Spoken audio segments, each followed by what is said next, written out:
Así que lo que hacemos es que podemos crear un grupo BRP y con ese grupo BRP lo que nosotros hacemos que es que los 3 ruteadores los vamos a identificar a partir de un identificador IP único. Ese direccionamiento IP, o sea, más bien ese identificador IP, va a ser un identificador virtual. Y entonces las máquinas internas van a estar apuntando, o en las máquinas internas vamos a estar definiendo, presentan no a un dispositivo en particular, sino a la función gateway. Nosotros metemos a todos los ruteadores en ese grupo de gateways, en ese grupo gateway, y entonces el que sea de los 3 que funcione, va a estar asegurando que los dispositivos internos tengan salida a internet. Exactamente, John. Ese IP es básicamente un identificador de gateway. Fíjese que en IPv6, si nosotros recordamos, en IPv6 nosotros estamos reconociendo un tipo de direcciones que son las direcciones de tipo Anycast. Y las direcciones de tipo Anycast están apuntando a una función, no a una aplicación en particular, no a un dispositivo. Entonces, en una lógica más o menos similar, vamos a encontrar que en BRP tenemos un concepto de ese tipo. Entonces, dice aquí Ricardo, esto me considerado como un protocolo, porque lo que usted está encontrando ahí, Ricardo, a final de cuentas es la forma en la cual los gateways están enviando los paquetes de un dominio de broadcast a otro dominio de broadcast. Y cuando nosotros estamos logrando, estamos tomando en cuenta una función en la cual 2 dominios de broadcast están interactuando entre sí, nosotros sabemos que es forzoso, es necesario que se cuente con un gateway. Y ese gateway, para poder llevar a cabo la función de interacción entre 2 dominios de broadcast, requiere forzosamente de contar con mecanismos de ruteo. Seguramente, Ricardo, esa es la razón por la cual el protocolo entra dentro de los protocolos de ruteo, ¿no?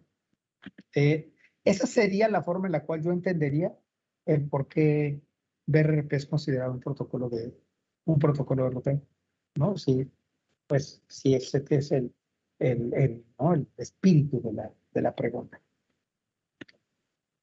Vamos a analizar entonces rápidamente 3 temas importantes que son comunicación de redes, el segundo tipos de red, tipos de topología, el tercero lo que hacen los ingenieros de redes y su objeto de estudio, que son las redes como tal.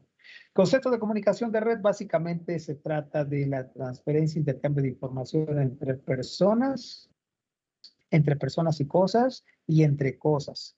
Fíjense que aquí es también bien interesante la forma en la cual se lleva a cabo la descripción. Si nosotros hablamos actualmente de el concepto de canal de comunicación, por ejemplo, ¿no? Si es que alguien nos preguntara cuáles son los 4, por ejemplo, los 4 elementos que van a estar presentes siempre en un canal de comunicación, generalmente la respuesta es un transmisor, un receptor, un medio, ruido, ¿no? Porque aunque no tuviéramos transmisión, esos 4 elementos tendrían que estar presentes, pero de entrada, la terminología es viejita y después la terminología es de gente de telecomunicaciones. ¿Por qué digo que la terminología es viejita? Porque actualmente nosotros estamos manejando aplicaciones que se basan en un esquema bidireccional, no un esquema interactivo de comunicación. Pensemos por ejemplo, en WhatsApp, si quieren. En WhatsApp, nosotros somos transmisores y somos receptores al mismo tiempo, de manera tal que ya el concepto de transmisor y receptor queda desfasado. Y deberíamos de estar nosotros reconociendo DTS o equipo terminal digital. Eso, primer punto. Segundo punto, cuando nosotros hablamos acerca de la forma en la cual se está llevando a cabo este proceso, déjenme ver si puedo lograr que esto funcione en la otra pantalla. Denme un segundo. Al parecer sí, fíjense. Voy a dibujar aquí un DTE y aquí vamos a tener otro DTE. Tendría que ser exactamente lo mismo porque los DTEs nosotros dijimos que pueden estar actuando como transmisores o como receptores, ¿cierto? Entonces aquí vamos a tener un DTE primario y de este lado deberíamos de estar reconociendo un DTE secundario, donde el primario es únicamente aquel que está inicializando el proceso de interacción y el secundario el que lo soporta. Vamos a reconocer que en estos dos dispositivos va a haber una diferenciación de funciones, ¿cierto? Va a haber una diferenciación de funciones. Esa diferenciación de funciones va a dividir a los equipos en dos. Al principio o en la parte superior, lo que nosotros vamos a estar encontrando, que imagínense que es una línea recta, mil perdones. Lo que nosotros vamos a estar encontrando aquí van a ser aplicaciones.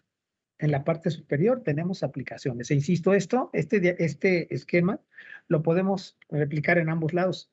Tenemos por un lado aplicaciones y por otro lado tenemos que en la parte inferior existe algo que es definido como un subsistema de comunicación. Este subsistema de comunicación es básicamente una varita de Harry Potter a través de la cual nuestras aplicaciones, estas interfaces gráficas, toman la forma de pulsos eléctricos, ¿no? O de pulsos luminosos o bien de ondas de radio. Y lo que también sabemos es que para que un DTE se comunique con otro necesita forzosamente de un medio, ¿cierto? Entonces aquí nosotros tenemos un medio, vamos a poner aquí un cuadrito donde nosotros escribamos que estos son medios. Y por supuesto que lo que nosotros tenemos aquí entonces es la conexión del DT primario y del DT secundario a partir de esto que nosotros definimos que son los medios. Sabemos también lo siguiente, si es que tenemos una conexión directa entre los dos dispositivos, entre los dos DTS, entonces podemos hablar de una conexión que de facto se está comportando como una conexión punto a punto, es una conexión directa. Y si nosotros estamos utilizando un mecanismo de conmutación intermedio, entonces es una comunicación, es un enlace conmutado. Esta primera frase que nosotros veíamos en nuestro material, donde podemos leer que la comunicación se refiere a la transferencia e intercambio de información entre personas y cosas y entre cosas, debería nosotros de estarnos haciendo referencia de entrada a un diagramita como este, donde además vamos a reconocer las lecciones. Nosotros estamos hablando de comunicación entre usuarios, ¿cierto? Los usuarios se están comunicando entre sí a partir de aplicaciones. Ahora, para que los usuarios puedan llevar a cabo este proceso de interacción, debe de existir, por supuesto, un esquema de comunicación entre dispositivos, Y entonces, los dispositivos van a estar comunicándose entre sí utilizando esto que nosotros definimos como todo un modelo de interconexión, ¿cierto? Sabemos además que existe otro nivel de comunicación, que este nivel de comunicación es el que nosotros definimos, es la comunicación dispositivo-red. Y esta comunicación dispositivo-red, entonces, es la que nosotros llevamos a cabo y a través de la cual un dispositivo está siendo conectado a la red y está pudiendo interactuar con otros dispositivos. La comunicación horizontal que nosotros estamos dibujando aquí, la comunicación horizontal esta que tenemos aquí, entre DTS, se regula a partir de unos elementos lógicos que reciben el nombre de protocolos. La comunicación vertical que se establece de manera y por la cual una aplicación toma a final de cuentas una forma de pulsos, se lleva a cabo a partir de interfaces. Y esta comunicación que nosotros tenemos entre dispositivo y red, sabemos que se lleva a cabo a partir de otro tipo de elementos regulatorios que son definidos como normas y estándares. Esto es básicamente lo que nosotros estamos reconociendo dentro de un esquema de comunicación.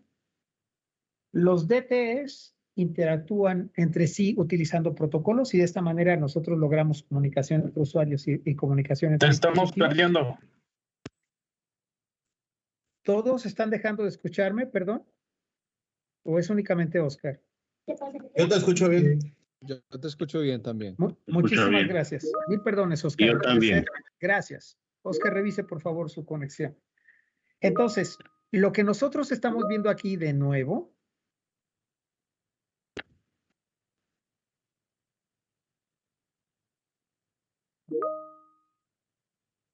Ok. Marco, ¿qué es lo que quiere usted mostrarnos?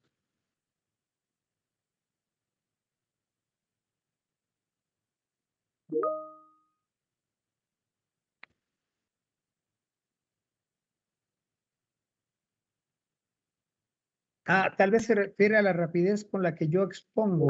Es posible. Aquí me voy a disculpar de verdad con ustedes. Me encantaría ir un poco más lento, pero recuerden ustedes que tenemos más de 1000 paginitas que estar revisando.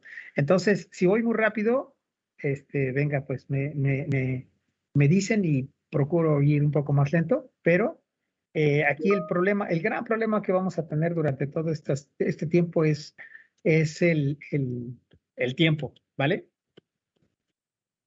Entonces, bueno, pues vamos entonces un poco más lento. La idea es la que sigue. Se perdió el video, Juan Francisco, porque alguien tomó para sí, nos iba a compartir algo. Entre DTS utilizamos protocolos. Entre aplicaciones y un subsistema de comunicación utilizamos interfaces, que pueden ser físicas o lógicas, por supuesto. Y a nivel, sobre todo lógicas, ¿no? Y a nivel de una conexión entre dispositivos y red, nosotros estamos utilizando normas y estándares. Cualquier tema relacionado con redes, el que sea, cualquier tipo de problema que nosotros tuviéramos, iba a estar reflejado aquí ahora. A partir de este diagrama, nosotros podríamos retomar esta explicación que nosotros vemos aquí en la primera lámina.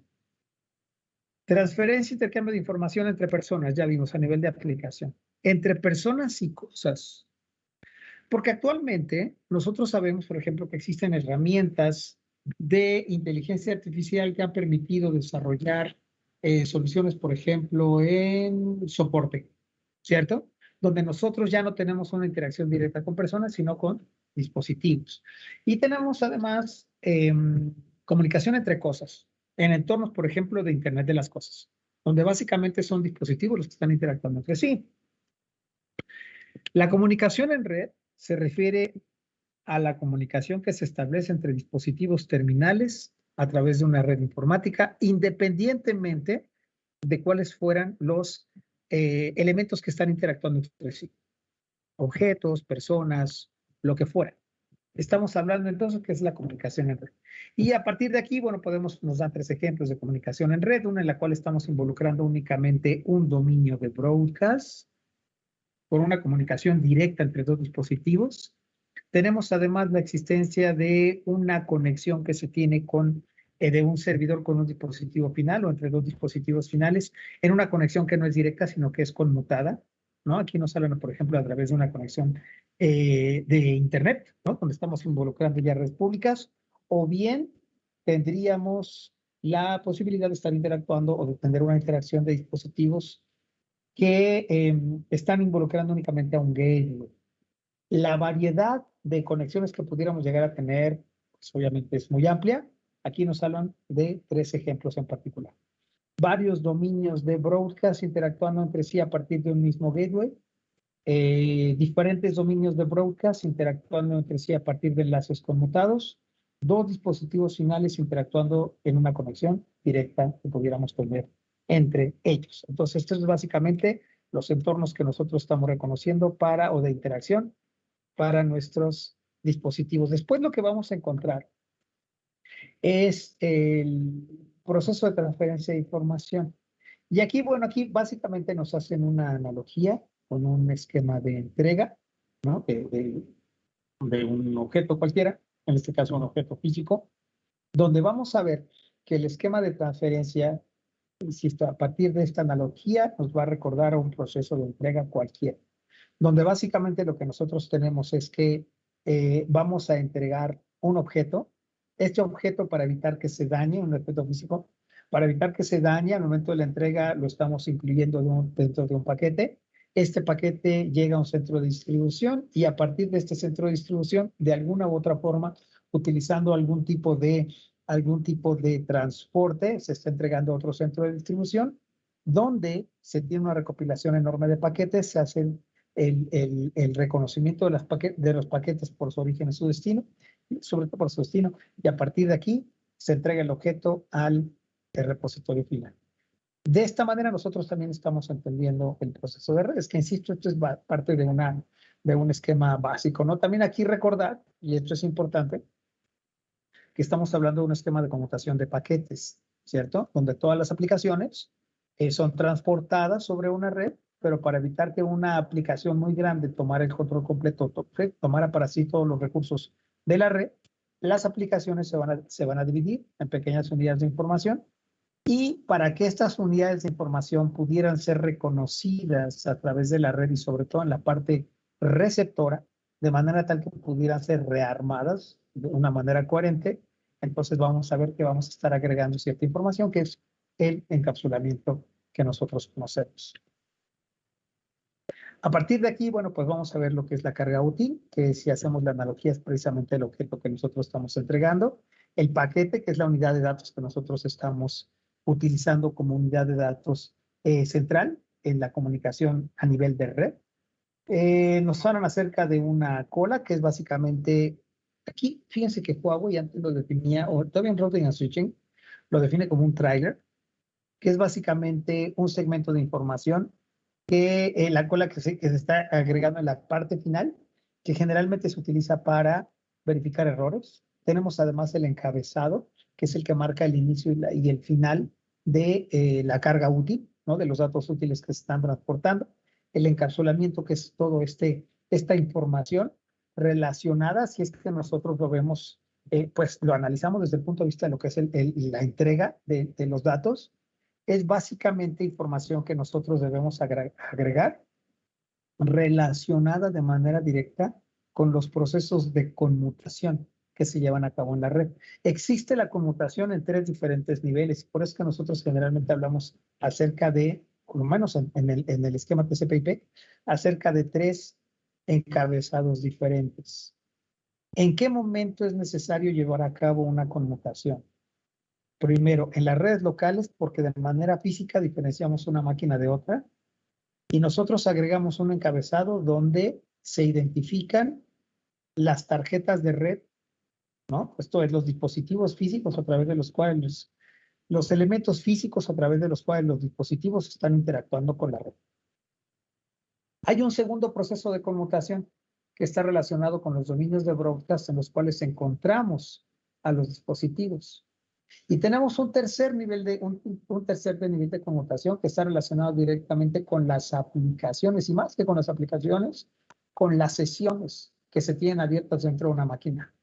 Porque si nosotros consideramos, es posible, por ejemplo, que tuviéramos nosotros 4 ventanas de navegación abiertas en un mismo dispositivo, y la forma en la cual un dispositivo, al momento de que recibe una unidad de información, sabe hacia cuál de estas 4 ventanas debe de reenviar esa unidad de datos, pues sabemos que lo hace a partir del reconocimiento de sesiones. Así que nosotros estamos hablando acerca de 3 niveles de conmutación y por eso es que el encapsulamiento va a estar directamente relacionado con estos 3 niveles de conmutación que nosotros estamos encontrando al momento de estar transportando datos de un punto a otro. La desencapsulación sabemos el proceso inverso al encapsulamiento, que es básicamente esta eliminación de encabezados. La puerta de enlace o gateway, que nosotros dijimos que es precisamente el dispositivo de red que nos está permitiendo lograr que 2 dominios de broadcast interactúen entre sí, a partir, entre otros elementos de la conversión de protocolos. Si es que tenemos en una interfaz una tecnología LAN y en otra interfaz una tecnología WAN, va a cambiar, por supuesto, el protocolo que se está utilizando en la transmisión y a partir de esto el encapsulamiento que vamos a estar encontrando. Otro proceso importante es el de la selección de rutas a nivel de red, por supuesto, y en este forwarding layer que habíamos dicho que es las funciones de ruteo que son propias de la capa de red y además el intercambio como tal de datos, lo que se conoce como el forwarding, ¿no? El nivel de reenvío, que es a través del cual nosotros estamos intercambiando datos tanto de gestión como datos útiles. Tenemos por otro lado el ruteador, o enrutador, como aquí se tradujo, que es básicamente el dispositivo a través del cual se selecciona una ruta para el reenvío de paquetes que cubre las funciones de gateway. Y tenemos al final el concepto de dispositivo final, que es básicamente un dispositivo emisor o receptor de datos útiles, a partir del cual se lleva a cabo, se inicializa el encapsulamiento o finaliza el desencapsulamiento de todos los encabezados que hubiéramos podido agregar para lograr la transmisión de datos de un punto a otro. Tenemos además el concepto de la red de comunicación de datos. Una red de comunicación de datos es una red de comunicaciones donde estamos encontrando ruteadores, conmutadores, cortafuegos, controladores de acceso o controladoras, ¿no? Las ACs inalámbricas, puntos de acceso inalámbricos, dispositivos finales, impresoras de red y, por supuesto, servidores. ¿Cuál es su función? Básicamente la de implementar la comunicación de datos entre diferentes dispositivos.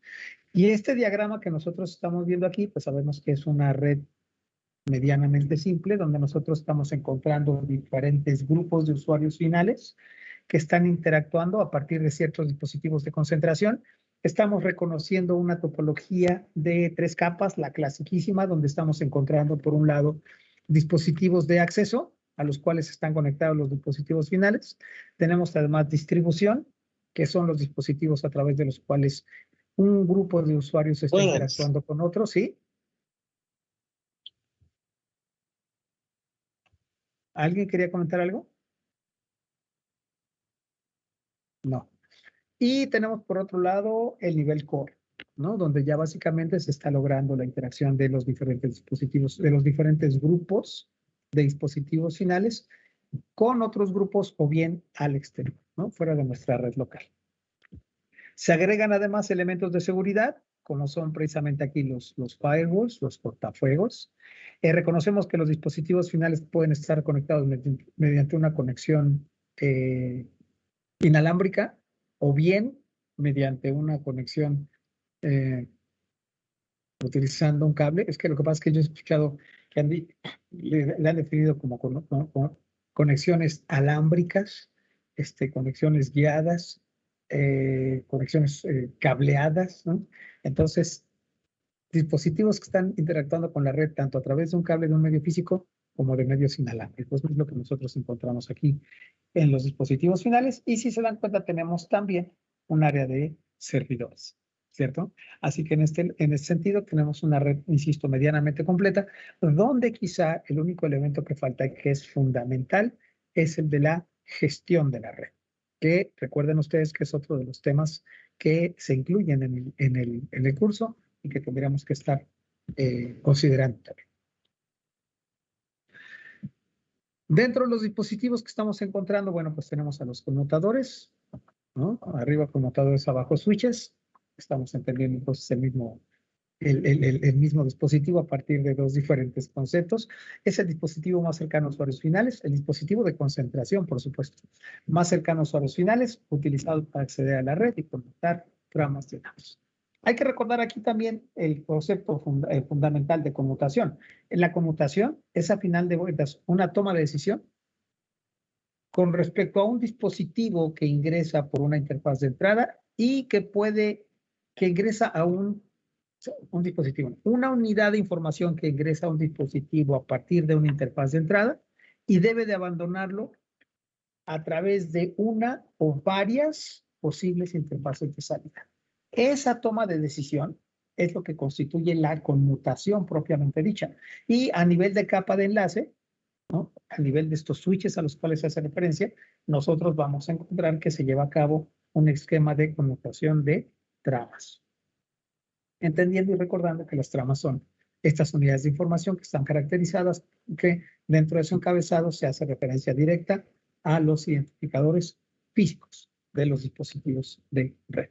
Así que aquí, bueno, es básicamente el diagramita que nosotros estamos viendo. Estamos viendo que este dispositivo de concentración, este conmutador, está permitiendo la conexión de dispositivos finales. Tenemos, por otro lado, los enrutadores, routers, ¿no? Depende cómo les definamos en dependencia del escenario donde estemos. Y lo que nosotros vamos a ver es que aquí se están manejando simplemente dominios de difusión, estos dominios de broadcast. Si nosotros sabemos, por ejemplo, que aquí, que en cada uno de los puertos de un switch estamos encontrando un dominio de colisión, recordaremos que en el caso de los routers, un dominio de colisión por interfaz activa de switch Aquí nosotros estamos encontrando un dominio de broadcast por interfaz activa de ruteador. Y esto, por supuesto, que es un primer acercamiento a una definición, porque también vamos a ver que existen, vamos a recordar que existen ciertos arreglos, tras de los cuales no siempre una interfaz activa de un switch va a representar un dominio de colisión y no siempre una interfaz activa de un ruteador va a representar a un dominio de broadcast, ¿cierto? Pero esto, insisto, va más adelante. De entrada, este es un buen acercamiento, un dominio de colisión, un dominio de broadcast, perdón, o de difusión por interfaz activa de ruteador.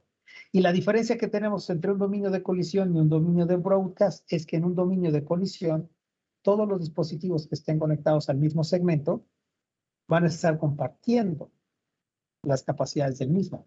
En un dominio de broadcast, la unidad de información que es emitida por un dispositivo puede potencialmente alcanzar a todos los demás.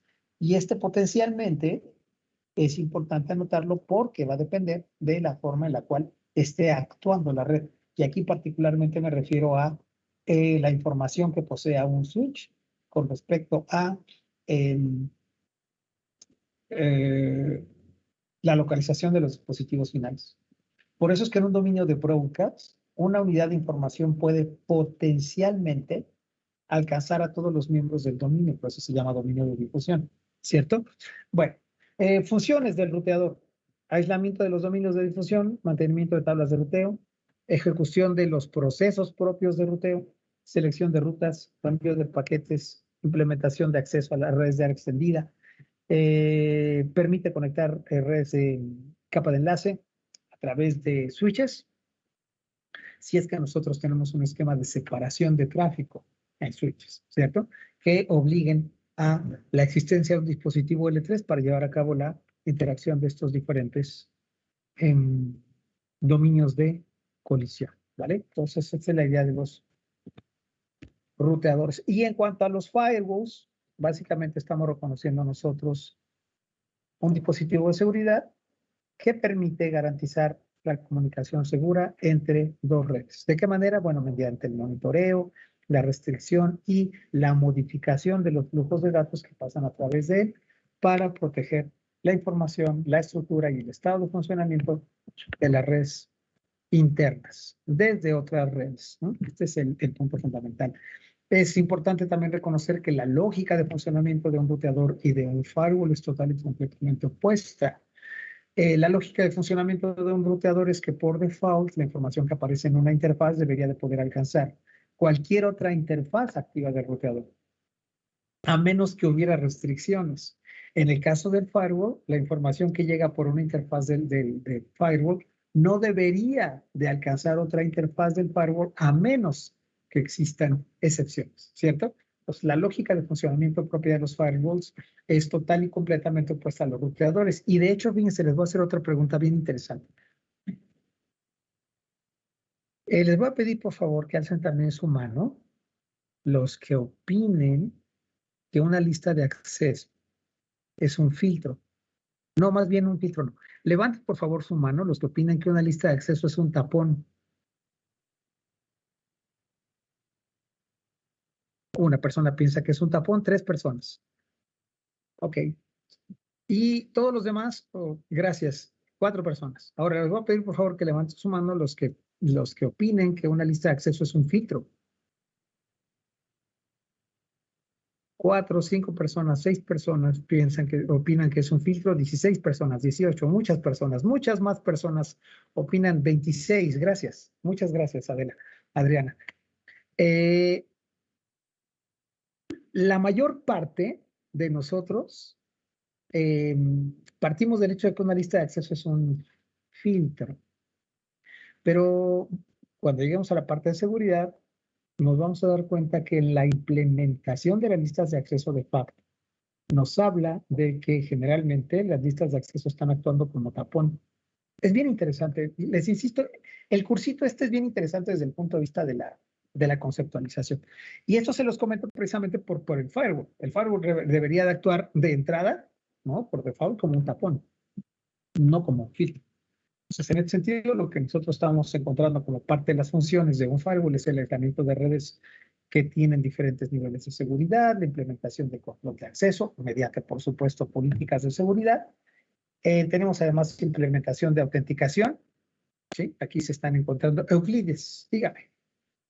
Sí, justamente por eso de la conceptualización, que está bien interesante, si es posible en algún momento, yo sé que vamos rápido, pero esa explicación anterior de los dominios de broca, dominio de colisión, las interfaces activas en el switch, en el router, que dio ahorita, me gustaría que brevemente me la pueda repasar, si es posible.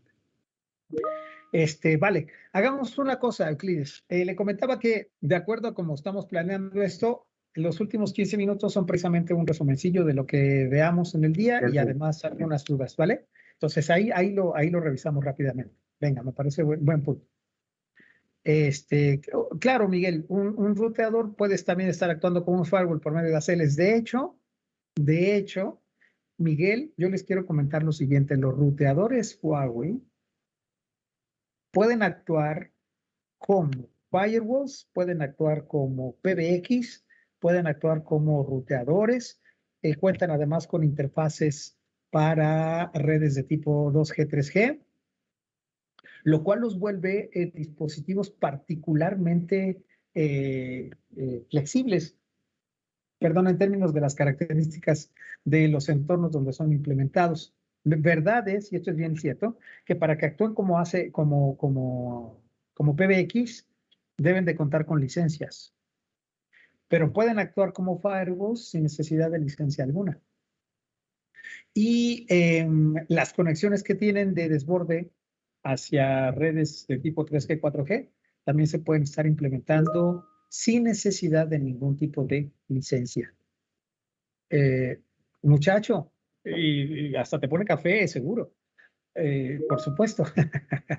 Los Huawei son compatibles con varias marcas. Isaías, por supuesto. Y de hecho les comentaba yo que una de las grandes ventajas que tiene la marca es que al momento de que sus implementaciones son apegadas al máximo a estándar, los vuelve particularmente compatibles con en entornos multivendor. A mí me parece que en ese sentido tienen una gran ventaja los dispositivos. Y seguramente no es únicamente mi impresión, ¿no? Insisto, el hecho de que la marca haya crecido de manera tan importante es debido seguramente a este tipo de situaciones, ¿no? Bueno, entonces, retomando el tema, ¿no?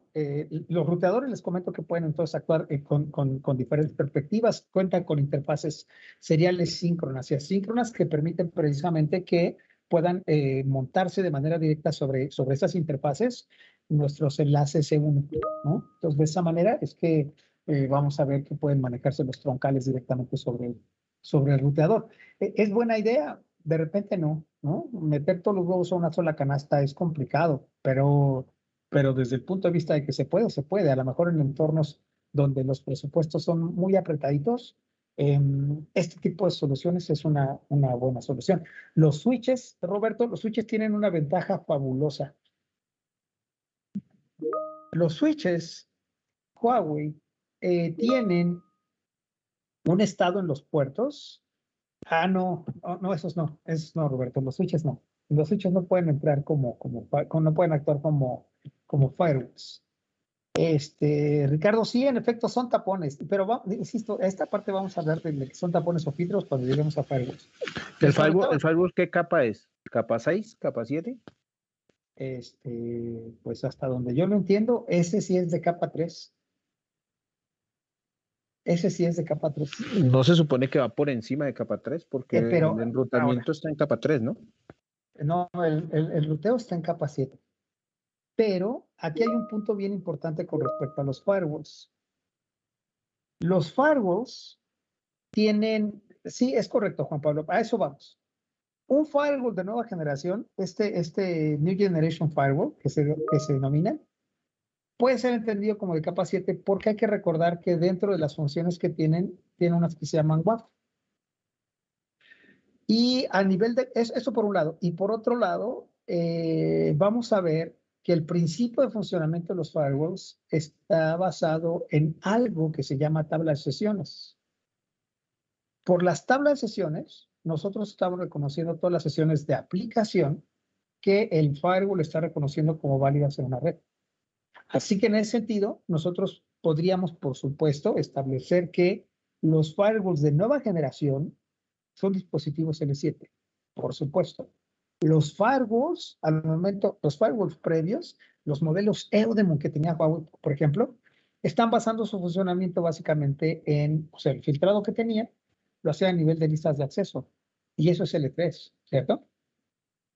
Entonces, bueno, vamos a ver, Pablo, en efecto, que va a depender del servicio que nosotros estamos implementando para poder establecer cómo es que está actuando un firewall. Pero, bueno, de entrada podemos establecer que los de nueva generación son L7. Después, ¿qué otro tema qué otro tema tendríamos que estar manejando con respecto a los firewalls? Que, como ya habíamos comentado aquí, tienen además una función importantísima que está relacionada con cifrado. Sí, Roberto, ¿tiene usted un comentario? Sí, algo ibas a decir de los switches antes de que Sí, gracias, muchas gracias, gracias. Es que es mucho. Los switches tienen una ventaja fabulosa, los switches Huawei, y es la que sigue. Generalmente, cuando hablamos acerca de las funciones de los puertos, de los switches, nada más ayúdenme con su micrófono, por favor, si podemos cerrarlo, gracias. Generalmente los switches están actuando con puertos de acceso o con puertos troncales. Huawei, por default, reconoce que los puertos de sus switches están actuando en un modo que es definido como un modo híbrido. Y este modo híbrido permite que los puertos puedan actuar como puertos de acceso o bien como puertos troncales. Y esto quiere decir que pudiéramos, como están actuando en un modo híbrido, la forma en la cual nosotros vamos a declarar los puertos híbridos nos podría permitir entender que un puerto de acceso va a ser puerto de acceso para varias VLANs al mismo tiempo. Y entonces de esta manera se comporta como un puerto de acceso, ¿no? Porque estamos encontrando dispositivos finales, pero también va a estar actuando al mismo tiempo como un puerto troncal, porque podría estar permitiendo el paso del tráfico de varias VLANs. Fíjense que no estoy diciendo de 2 VLANs, sino de varias VLANs. En ese sentido es que es bien interesante el funcionamiento de los puertos, de este modo híbrido de los puertos de los switches Huawei. Jean, sigue usted sin entender por qué los protocolos de ruteo son L7 en lugar de L3. Hagamos una cosa, cuando lleguemos a ruteo, lo comentamos a detalle. En este momento, de hecho, no me cree a mí, porque de hecho tampoco lo ha dicho Huawei de manera formal. Yo lo único que hice es que les mostré a ustedes un mapeo que hizo la primera empresa que se dedicó a desarrollar analizadores de protocolos, donde nos dice que los protocolos de ruteo están a nivel de capa de aplicación. Eso lo dice una empresa como Sniffer. Algo deberá de haber de cierto. ¿Por qué? Cuando lleguemos a ruteo lo vemos. ¿Vale? Por favor, ya. Porque si no, vamos a estar haciendo una saltadera de temas que de repente no nos permite avanzar mucho. ¿Alguien más? Hay 2 manos arriba todavía. ¿Alguien más tiene alguna duda? No. Bueno, seguimos entonces. Bueno, estábamos hablando acerca de los firewalls y su función. Mencionamos la de los ruteadores y la de los switches. Y también tendríamos que estar incluyendo el tema de los dispositivos inalámbricos. Veo una mano levantada más, Roberto. ¿Algo más que quiera agregar? Sí, el tema de los OLTs entran ahí como en esta capa también. ¿De los OLTs? Sí. Para interfaces ópticas, ¿no? Ajá, que son, creo que las terminales GVIC. Sí, sí. No. Son los GPON, dispositivos GPON, sí. Sí. Bueno, realmente los dispositivos GPON están actuando a nivel de capa de enlace. Por la forma en la cual nosotros estamos formando la trama, el tema es interesantísimo, Roberto. Cuando nosotros estamos mandando del OLT hacia ONTs una unidad de información, lo que estamos enviando realmente es un principio de broadcast. Y en ese sentido quedaría claro que el OLT podríamos pensar que está actuando como un dispositivo L3, pero si recordamos, en una dirección upstream de los ONTs hacia el OLT, lo que nosotros vamos a ver que se envía es una trama TDM. Y si se envía una trama TDM, quiere decir por necesidad que lo que tenemos nosotros en el OLT es un dispositivo L2. El funcionamiento OLT es bien interesante, la verdad, también, ¿no? Desde el punto de vista de la forma en la cual está actuando el dispositivo. Entonces, si está en una dirección downstream, OLT, ONUs, ONUs, ONTs, estamos encontrando nosotros una inundación por broadcast. Pero de subida, en una dirección upstream, de ONT o bien ONU hacia OLT, lo que tenemos es una trama TDN, y eso es L2, por donde le busquemos, ¿eh? Ok, entonces, son directos, John. ¿Quiénes son directos? Mil perdones. Bueno, ok. Entonces, sigamos. Con respecto a los dispositivos inalámbricos. Con respecto a los dispositivos inalámbricos, nosotros lo que vamos a estar encontrando, por supuesto, es que tenemos la existencia de una red que está funcionando a partir de ondas de radio, o bien de ondas láser, o bien de señales infrarrojas, que permiten utilizar precisamente el medio, el éter, como medio de difusión, ¿cierto? En ese sentido, lo que nosotros vamos a ver es que existen dos formas de crear nuestras redes. Una que es en la cual estamos incluyendo únicamente elementos pasivos, que aquí Huawei los define como elementos de tipo FIT. Los dispositivos APs, que son dispositivos concentradores de dispositivos finales que están viendo la red a través de medios inalámbricos, están forzosamente obligados a contar con una controladora que tome precisamente control sobre su funcionamiento. Los dispositivos FAT es lo que nosotros generalmente estamos reconociendo como APs de tipo activo, que son aquellos que pueden estar funcionando de manera independiente sin la necesidad de un dispositivo controlador centralizado que tome control sobre el funcionamiento de todos y cada uno de ellos. Por eso es que nosotros estamos viendo aquí dos construcciones diferentes de redes inalámbricas, una en la cual se encuentra con una controladora, con un access controller, y en el cual estamos encontrando únicamente APs de tipo FIT o bien de tipo pasivo.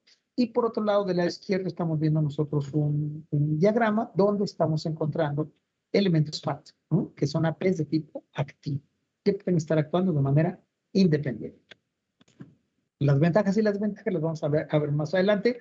Queda claro que cuando se tiene una controladora, tenemos únicamente que configurar la controladora, y a partir de ahí todos los APs están siendo gestionados a partir de esta. Eso quiere decir que se pierde una AP, no nos interesa mucho, porque desde el punto de vista de seguridad, la controladora sigue manteniendo la configuración completa de la red. En el caso de los activos, lo que nosotros vemos precisamente es eso, es más abajo desde el punto de vista de la configuración, porque hay que configurar dispositivo a dispositivo, pero también eso a nosotros nos da la gran ventaja de que no se depende de un dispositivo central, que es la controladora. Si la controladora falla, la red completa se cae, en el caso de las redes de tipo FIT. Con los dispositivos FAT, lo que vamos a encontrar es que si se cae un dispositivo, se cae únicamente un segmento de la red, no la red completa. Que si puede una AP en modo FAT trabajar como controlador, Ricardo, hasta donde yo sé, no. Hasta donde yo sé, no. Tendría que revisar de nuevo el material, pero me parece que no. Necesitamos nosotros una controladora. ¿Vale? Ok, bueno, vamos a seguir entonces. ¿Qué tenemos de nuevo? Tipos de redes, tipos de topología. Tres tipos de redes que se mencionan aquí de manera de entrada. Tenemos las redes locales, las metropolitanas y las de área extensa. Fíjense que aquí hay un punto importante. El criterio que se sigue utilizando acá, al principio, para poder distinguir una red de otra, está relacionado directamente con el área de cobertura. De repente, actualmente están desarrollados AP con WLSM vida para 20 AP aproximadamente. Pablo, muchas gracias. Entonces resulta ser que un FAT sí puede actuar como controladora. Muchas gracias, Pablo. Lo voy a tomar en cuenta más adelante. Si luego, WLSM con controlador. 20 APs. Ok, gracias. Lo reviso. Pablo, si me puede ayudar con el modelo, se lo voy a agradecer muchísimo. Muchas gracias. Bueno, entonces, fíjense que acá nos hablan a nosotros acerca de los diferentes tipos de redes en dependencia directa de una área de cobertura. En ese sentido, bueno, vemos que las redes locales son básicamente computadoras, servidores, dispositivos de red en una área geográfica muy específica, las de área metropolitana, dentro de una ciudad, las de área extensa, áreas geográficas con varias decenas hasta miles de kilómetros cuadrados. En el caso de los switches, los puertos se configuran como troncales o acceso o híbridos. Miguel, en el caso de los switches, por default están como híbridos. Y ya después usted configura de acuerdo a sus necesidades, ¿no? O sea, como en otras marcas uno le define al puerto si es troncal o de acceso. Cuando no se le hace nada quiere decir que le va a dejar pasar y también, como tú decías, por ejemplo, varias VLAN. O sea, va a trabajar de las dos formas y no se le cambia. No, hay que configurar siempre. Si no hacemos nada, El si no puerto como viene hacemos por nada, default, como híbrido. actúan como acceso. Actúan como, Ya. actúan como troncal más bien. Actúan como troncal más bien. Sí, O sea que porque siempre hay sí, que configurarles. sí, si queremos nosotros que el puerto híbrido actúe como puerto de acceso, hay que configurar. Y si queremos que actúe como puerto troncal, hay que configurar. ¿Para qué Ya, escenario pero sirve? Ajá, sí, pero le escucho, sí, diga. no, o sea, entonces, o sea, yo por ejemplo tengo un equipo y le quiero simplemente hacer un concentrador, o sea, que sea de acceso. Entonces, yo tengo que definir los puertos como acceso o no le hago nada. No le haga nada. Si únicamente Mm, tiene una vila, no pasa absolutamente nada, ¿no? No hay un escenario, o sea, no se requiere de ningún tipo de configuración. Si usted tiene Es decir, no vilas, le tengo que definir que sea híbrido. Es decir, o sea, no sé si mi pregunta es, en otras marcas solamente hay dos tipos, ¿no es cierto? O es troncal o es acceso. Si yo entendía que entonces yo tengo que, al momento de configurar básicamente un switch de capa 2, yo debo decirle que tal puerto tiene que ser híbrido. no, mil perdones, mil perdones. Yo le voy a hacer otra pregunta. En otras marcas, si usted no tiene ninguna VLAN, ¿qué tiene que configurar para que el switch funcione? La nativa, Si usted no define ninguna VLAN, ajá, la VLAN nativa un y la segundo, de administración. otra vez, ¿no? De nuevo, le voy a pedir favor. Usted no tiene ninguna VLAN, o sea, usted agarra un switch, agarra, se lo vendieron, se lo acaban de entregar, lo saca de la caja. ¿Qué tiene que, en su red es una red plana? Ujú. ¿Qué tiene que configurarle al switch para que funcione? Nada. Igual los switches Huawei, absolutamente nada. Si usted empieza a crear VLANs, entonces tenemos que configurar, por eso, como en las otras marcas también, Ok, ok. ¿cierto? Pero Ujú. si no tiene más que una VLAN, la red es plana, entonces no hay problema, ¿vale? Ok, Si se segmenta la red, tiene que empezar a hacer las capas de VLAN, empezando por la VLAN de administración. Le voy a pedir un favor, Huawei no sabe qué es VLAN de administración. ¿Quién sabe qué es eso para Huawei? Huawei tampoco sabe, por ejemplo, qué es Huawei no define nunca a una network mask. Huawei lo que dice que existe son default subnet mask, pero para Huawei no existe el concepto de network mask.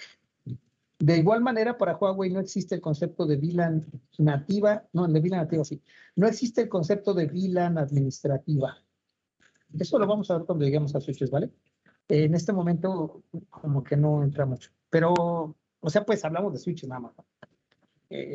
Como dispositivos concentradores de donde se están reconociendo tramas nada más, eso es un switch. Y un ruteador es un dispositivo concentrador donde se están reconociendo paquetes. Y un firewall también se está reconociendo paquetes. O pueden incluso reconocer sesiones, por esto que habíamos comentado que son los WAF por un lado y por otro lado las tablas sesiones. Ahí podríamos dejarlo en este momento, ¿vale? Sí, gracias. Y justo eso quería yo. ¿En qué escenario se requiere que sea híbrido? Decían ustedes en voz y datos, no únicamente. Esa es quizá la implementación más simple de un escenario híbrido. Realmente hay temas más complejos, muy específicos, pero muy interesantes. Si permite que pase la VLAN de datos y la VLAN de voz al mismo tiempo, pues sí, pero es que eso, entonces cualquier vendor tiene switches, tiene puertos de tipo híbrido. Entonces sería igual Huawei que cualquier otro y no les hubiera comentado que la ventaja competitiva de Huawei es muy alta, ¿cierto? Hay escenarios muy particulares. Bueno, queda una mano arriba nada más. Díganme, por favor, es porque se quedó arriba desde hace rato porque tiene alguna duda. Se quedó arriba desde hace rato. Súper. Bueno, vamos a ver. Entonces les comentaba que en el examen, el criterio básico de diferenciación de una red con respecto a otra es el área de cobertura, ¿vale? Cuando nosotros vemos ejemplos, aquí por ejemplo a nivel de educación, vamos a ver que a nivel provincial tenemos nivel municipal, nivel de condado. Entendiendo por supuesto que a nivel provincial básicamente tenemos un solo campus. En el caso de nivel municipal tenemos 2 o más campi dentro de una misma ubicación geográfica, dentro de una misma ciudad. Y en el caso de nivel de condado ya estamos hablando de diferentes campi ubicados en diferentes ciudades o aún en diferentes países, ¿no? Como estamos viendo ahorita la forma en la cual nosotros, bueno, los que estudian, tuvieron que estar interactuando con compañeros, pues posiblemente fuera un buen ejemplo de lo que se ha tenido que estar haciendo con respecto a las conexiones, ¿no? Mis hijas están matriculadas en Canadá, pero no pudieron llegar a Canadá por efecto de que cerraron las fronteras por el bicho y todo el año pasado se la pasaron estudiando vía remota, ¿no? Yo espero que ya se puedan ir, pero es esto, ¿no? Es justo este tipo de escenarios. Ahora, con topologías de red, por ejemplo, que nosotros vamos a ver es que una topología se refiere básicamente a un diseño estructurado en la cual se están presentando diferentes medios de transmisión para interconectar diferentes dispositivos, ¿no? De concentración o bien dispositivos finales. Entonces, aquí únicamente estamos viendo dispositivos de concentración, APs, switches, ¿no? De acceso de distribución y core. Y además tenemos, por otro lado, nuestros firewalls como dispositivos donde se están limitando, ¿no? Seguramente las zonas de seguridad. Ok, tipos de topologías de red. Estrella, cuando tenemos un dispositivo central. Bus, todos los dispositivos están conectados al mismo segmento de red. Una topología de red, lo mismo que la de bus, pero saben ustedes que el primero se conecta con el último. Una de red en árbol, que es una estrella extendida básicamente. Malla completa, topología de red de malla parcial, y además tenemos esquemas combinados, ¿no? Detenerse en este tema me parece que sería un poco redundante. Y bueno, viene al final el tema de lo que nosotros como ingenieros de redes tendríamos que estar revisando. Pero fíjense que antes de llegar a esa parte, y debido a que ya vamos un poco agarrados de tiempo, es únicamente, voy a retomar aquí únicamente el tema de los conmutadores. Recordemos que los conmutadores representan, este tema de los dominios de colisión también es un tema viejito, ¿no? Es un monumento al pasado, pero básicamente lo que nosotros estamos encontrando es que todos los dispositivos que están conectados a un puerto de switch forman un dominio de colisión, y forman un dominio de colisión porque están compartiendo las características del medio. Si tenemos únicamente un dispositivo, entonces tenemos un dominio de colisión de dispositivo único, que es, por ejemplo, uno de los requisitos indispensables en conexiones de tipo gigabit Ethernet, por ejemplo, gigabit y superiores. Y lo que vamos a encontrar de nuevo es que en cada segmento de red y cada puerto del switch representa un segmento de red, estamos reconociendo que todos los dispositivos conectados a ese segmento de red comparten medio. Y por otro lado, tenemos que en el caso de los ruteadores, cada interfaz de ruteador representa un grupo de dispositivos que, insisto en la palabra potencialmente, lo que emita uno de ellos va a alcanzar a los demás. Y digo potencialmente porque pudiera ser que esto se evitara, ¿no? Pero en todo caso lo que nosotros sabemos es que si utilizamos una dirección broadcast a nivel de capa de red, lo que emita un dispositivo le va a alcanzar a todos los que estén dentro del dominio de broadcast, que era la pregunta que me estaban haciendo hace rato, ¿cierto? Si es que era eso en lo que teníamos que retomar el tema. Y para la parte de los firewalls, de una manera muy similar a lo que le hacen los gateways, los ruteadores para dominios de broadcast, aquí se reconoce para áreas de seguridad, ¿cierto? Entonces, básicamente la diferenciación que nosotros tenemos de estos diferentes dispositivos, insisto, si es que esa era la pregunta que decías. Que si aquí podría ilustrar las diferencias de acceso híbrido y trunk. ¿Qué le parece, John, si a partir de esa pregunta empezamos mañana en nuestra sesión, ¿vale? Porque son las 9 y Nos despedimos ahora, nos encontramos mañana a las 6 y retomamos justo a partir de esta pregunta, ¿vale? Ok, perfecto. Súper. Ingenieros, pasen ustedes buena noche. Nos encontramos mañana aquí a las 6 de la tarde, hora de la Ciudad de México. ¿Vale? Muchas gracias. Buenas noches, que estén bien. Venga, que estén Buenas ustedes bien noches, todos. gracias. Suerte, descansen. Buenas noches. Gracias, Gracias. buenas noches. Estén muy bien, suerte. Buenas noches, gracias. Bye, suerte. Buenas noches.